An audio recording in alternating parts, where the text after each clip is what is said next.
బంగారం ధరలు భారీగా పెరగడం వెనకాల కారణం వివిధ దేశాల రిజర్వ్ బ్యాంకులు వివిధ దేశాల దగ్గర ఉన్నటువంటి డాలర్లని కరిగించేసి బంగారం కిందకి కన్వర్ట్ చేసుకుంటూ ఉంటాం.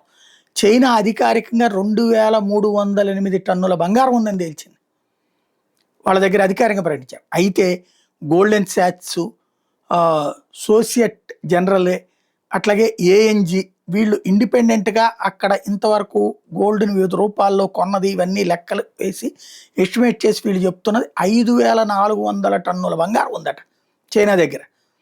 అదే సందర్భంలో వీళ్ళ దగ్గర 2025 నాటికి 27 టన్నులే ఉంది.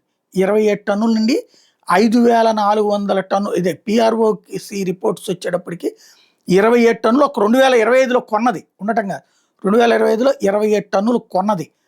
అదే సందర్భంలో ఇంకొక లెక్క చెప్తున్నది పేరుకి 27 టన్నులు కొన్నట్టు చూపెడుతున్నారు, కానీ 250 టన్నులు కొన్నారు లాస్ట్ ఇయర్ అని చెప్తున్నారు అనమాట. ఓవరాల్గా చూసుకుంటే సెంట్రల్ బ్యాంక్ పర్చేజెస్లో 90% గోల్డ్ వైపుకి టర్న్ అవ్వడం అన్నటువంటిది కీలకమైనటువంటి అంశం. ఓవరాల్గా చూస్తే చైనా బంగారం మీద విపరీతంగా కాన్సన్ట్రేట్ చేసింది అన్నటువంటి విషయం అయితే లెక్క తేలుతోంది.